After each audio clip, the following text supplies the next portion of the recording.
मित्रों, मैं पिंटू आपका बायो क्लासेस के यूट्यूब चैनल पर हार्दिक स्वागत करता हूं। अगर आप हमारे चैनल पर नए हैं तो हमारे चैनल को सब्सक्राइब कर दीजिए। हम आज आपको लुसेंट हिंदी पढ़ाएंगे। हिंदी का पहला चैप्टर है हिंदी भाषा मुख्य तथ्य। इसमें सबसे पहले है हिंदी भाषा का विकास। हिंदी भाषा का पहला वर्गीकरण किया गया है। पहले बोला गया है हिंदी विश्व की लगभग 3000 भाषाओं में से एक है। भाषा परिवार के आधार पर हिंदी बहुरूपी परिवार की भाषा है। भारत में भाषा परिवार 4 हैं जो निम्नलिखित हैं। यानी हिंदी है जो वो भाषा परिवार की भाषा है, बहुरूपी परिवार की भाषा है। सर्वाधिक भारत में बहुरूपी भाषा बोली जाती है। आज जो हम बोलते हैं वो बहुरूपी परिवार की भाषा बोलते हैं। और 4 भाषा परिवार है। 4 भाषा परिवार कौन कौन से हैं वो ये हैं। नंबर 1 बहुरूपी है जो 73% लोग बोलते हैं। द्रविड़। नंबर 2 द्रविड़ जो 25% बोलते हैं। नंबर 3 ऑस्ट्रिक जो 1.3% बोलते हैं। नंबर 4 चीनी तिब्बती भाषा जो 0.7% लोग बोलते हैं। अब क्वेश्चन बनता है हिंदी किस परिवार की भाषा है। हिंदी बहुरूपी परिवार के भारतीय ईरानी शाखा के भारतीय आर्य उपशाखा की भाषा है। मतलब हिंदी भाषा है वो बहुरूपी परिवार में आती है।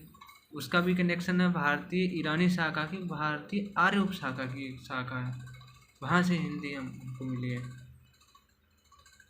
अब बोला भारतीय आर्य भाषा को 3 भागों में विभक्त किया गया है, यानी 3 भागों में बांटा गया है जो निम्न है।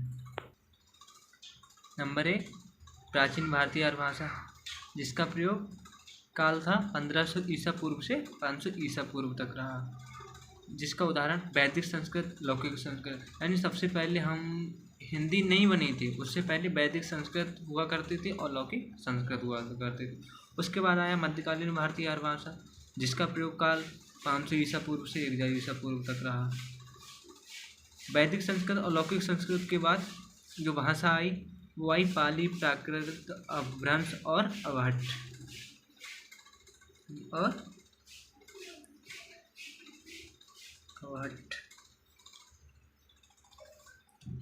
नंबर 3 आता है आधुनिक भारतीय आर्य भाषा जिसका प्रयोग काल 1000 ईसा पूर्व से अब तक का समय आधुनिक भारतीय आर्य भाषा है। यानी जो अब तक का समय है 1000 ईसा पूर्व के बाद से वो आधुनिक भारतीय आर्य भाषा है, जिसमें हम क्या बोलते हैं, हिंदी भाषा बोलते हैं। और हिंदीतर भाषा है जिसमें बांग्ला हो गया, उड़िया हो गया, गुजराती हो गया, असमिया हो गया, पंजाबी भाषा हो गई और कई ढेर सारी भाषाएं हैं। अब बात करेंगे हम वैदिक संस्कृत एवं लौकिक संस्कृत का प्रयोग काल अर्थात प्राचीन भारतीय आर्य भाषा को स्पष्ट कीजिए। 1 नंबर में कोई सा भी एग्जाम हो इसमें आ जाता है। तो सबसे पहले हम देखेंगे वैदिक संस्कृत। वैदिक संस्कृत का प्रयोग काल था 1500 ईसा पूर्व से 1000 ईसा पूर्व तक रहा। उसके बाद लौकिक संस्कृत आया। लौकिक संस्कृत रहा 1000 ईसा पूर्व से 500 ईसा पूर्व तक। नंबर 2 मध्यकालीन भारतीय आर्य भाषा। मध्यकालीन भारतीय आर्य भाषा में पाली भाषा थी जिसका प्रयोग काल था 500 ईसा पूर्व से 1 ईसा पूर्व, जो भारत की प्रथम देश भाषा बनी। यानी पाल भाषा थी वो भारत की प्रथम देश भाषा बनी। भगवान बुद्ध के सारे उपदेश पाली भाषा में। क्वेश्चन आता है भगवान बुद्ध के सारे उपदेश कौन सी भाषा में, तो हम बोलेंगे पाली भाषा में। नंबर 2 प्राकृत 1 ईसा पूर्व से 500 ईसा पूर्व तक रहा। इसका प्रयोग काल था तो 1 ईसा पूर्व से 500 ईसा पूर्व तक रहा। भगवान महावीर हैं उनके सारे उपदेश प्राकृतिक भाषा में है और भगवान बुद्ध के पाली में। नंबर 4 अपभ्रंश और अवहट्ठ। अपभ्रंश और अवहट्ठ का प्रयोग काल रहा 500 ईसा पूर्व से 1000 ईसा पूर्व, जो संक्रमणकालीन रहा। नंबर 3 आता है आधुनिक भारतीय आर्य भाषा। नंबर 3 आधुनिक भारतीय आर्य भाषा जिसमें कौन सी आधुनिक भारतीय आर्य भाषा में क्या बोल रहे हैं हम, हिंदी बोल रहे हैं। तो हिंदी को 3 भागों में बांटा गया। नंबर 1 प्राचीन हिंदी जिसका प्रयोग काल था 1100 यानी 1100 ईसा पूर्व से 1400 ईसा पूर्व तक। नंबर 2 मध्यकालीन हिंदी, जिसका प्रयोग काल था 1400 ईसा पूर्व से 1850 ईसा पूर्व। नंबर 3 था आधुनिक हिंदी, जिसका प्रयोग काल था 1850 से अब तक का। यानी अब प्रेजेंट समय में जो हम भाषा बोल रहे हैं वो आधुनिक हिंदी बोल रहे हैं, जिसका प्रयोग काल अगर पूछ लिया जाए तो 1850 से अब तक का। अब क्वेश्चन आता है हिंदी भाषा के विकास क्रम को स्पष्ट कीजिए। हिंदी भाषा को हम भारतीय आर्य भाषा है जो, उसी के हिसाब से हम विकास क्रम में करेंगे। तो उसमें आता है पहले संस्कृत आता है, लौकिक संस्कृत, वैदिक संस्कृत, वो संस्कृत हो गया। उसके बाद पाली, फिर प्राकृतिक, फिर अपभ्रंश, फिर अवहट्ट, उसके बाद प्राचीन और प्रारंभिक हिंदी। सबसे पहले क्या बोलेंगे? संस्कृत, फिर पाली, उसके बाद प्राकृतिक, फिर अपभ्रंश, फिर अवहट्ट, फिर प्राचीन और प्रारंभिक हिंदी।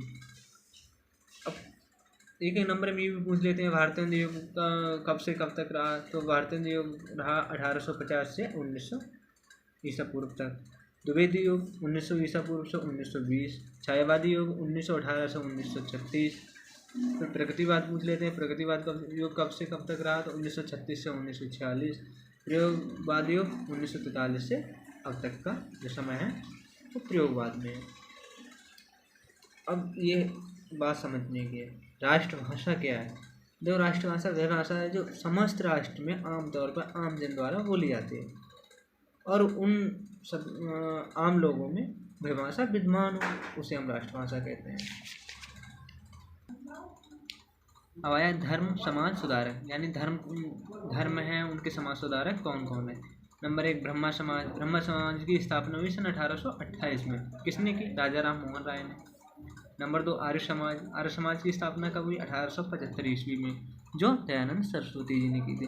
थियोसॉफिकल सोसाइटी, जिसका स्थापना 1882 में हुई, जिसके स्थापना किसने की? यानी संस्थापक एनी बेसेंट थी।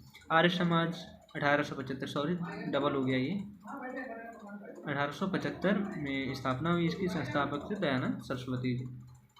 एक है प्रार्थना समाज। प्रार्थना समाज की स्थापना हुई 1867 में। इनके जो संस्थापक थे आत्माराम पांडुरंग। नंबर 5 रामकृष्ण मिशन, जिसकी स्थापना हुई 1897 में, जिनके संस्थापक थे विवेकानंद। अब हम बोलेंगे राजभाषा क्या है। क्वेश्चन बनता है राजभाषा क्या है। तो राजभाषा का शाब्दिक अर्थ वह है राजकाज की भाषा, यानी अर्थात राज्य में, इन भारत के राज्यों में राजकीय कार्यों में प्रयुक्त होने वाली भाषा को हम राजभाषा कहेंगे। जैसे हमारा उत्तर प्रदेश है, उत्तर प्रदेश में अगर कोई संसद में, विधानसभा में अगर कोई कार्य होता है तो सबसे ज़्यादा हिंदी में होता है, उसे हम राजभाषा बोलते हैं। और राजभाषा एक संवैधानिक शब्द है। हिंदी को 14 सितंबर सन 1949 को संविधान से राजभाषा घोषित किया गया था। इसीलिए प्रत्येक वर्ष 14 सितंबर को हम हिंदी दिवस मनाते हैं।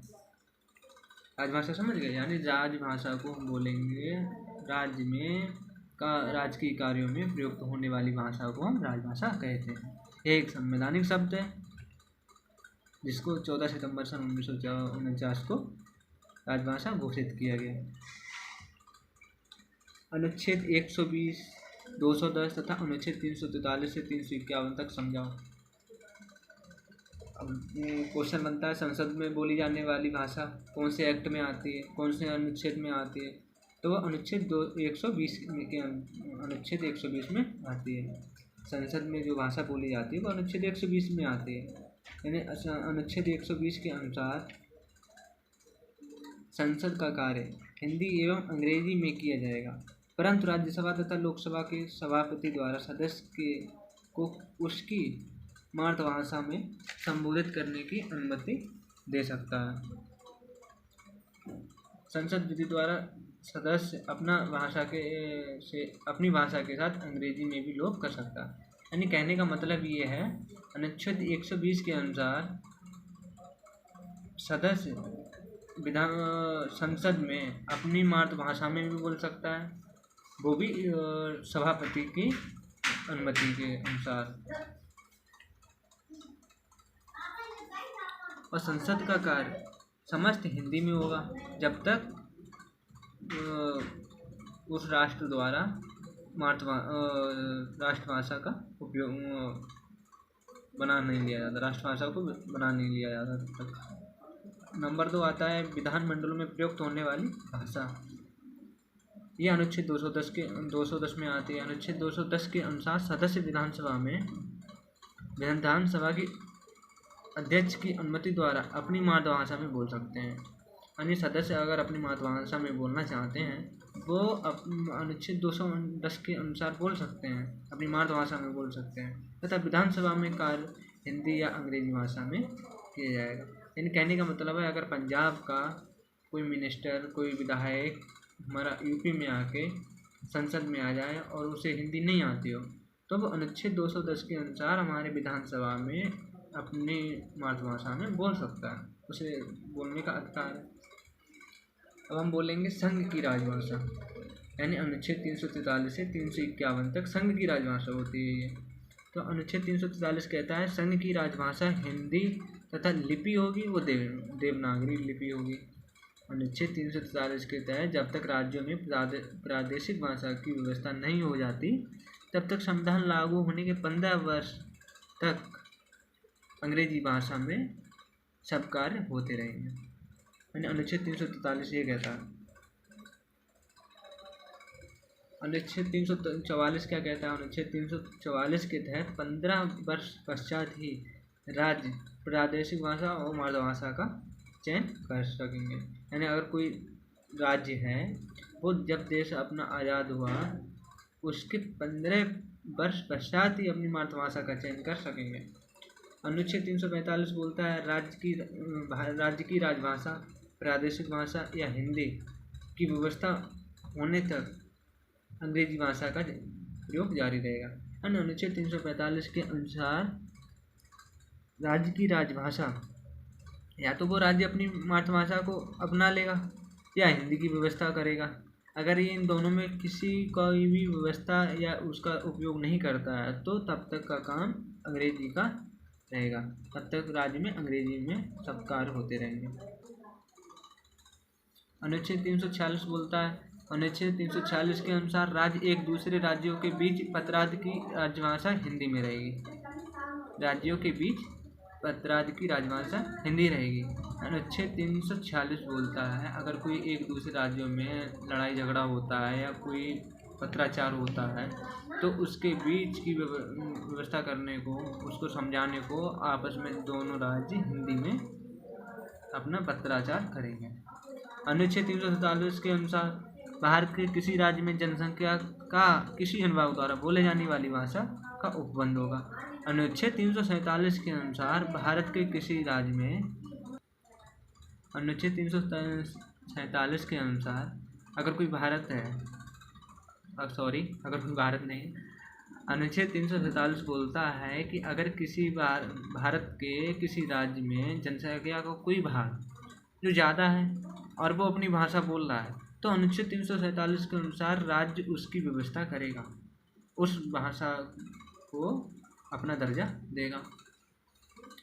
यानी सुप्रीम कोर्ट और हाई कोर्ट की भाषा। अब हम बोलेंगे सुप्रीम कोर्ट और हाई कोर्ट में कौन से भाषा बोली जाती है। तो अनुच्छेद 348 के अनुसार सुप्रीम कोर्ट और हाई कोर्ट में सुप्रीम कोर्ट और हाई कोर्ट में संसद व राज्य विधानमंडलों में अगर किसी विधेयक, अधिनियम, बिल आदि को पारित करने में या किसी अन्य कारणवश कोई भी काम हो वो टोटल यानी पूरा हिंदी भाषा में होगा। अनुच्छेद 349 के अनुसार कोई भी राजभाषा राष्ट्रपति की बिना मंजूरी के पेश नहीं की जा सकती है। कोई भी राज्य अपनी मर्जी से उस भाषा का को मातृभाषा राजभाषा नहीं बोल सकता और राष्ट्रपति आयोग की मंजूरी के बाद मंजूरी देगा। राष्ट्रपति भी अपनी मर्जी से नहीं देगा, राष्ट्रपति एक आयोग द्वारा मंजूरी के बाद अपनी मंजूरी देगा। अनुच्छेद 350 बोलता है भाषाई अल्पसंख्यकों के लिए विशेष सुविधा।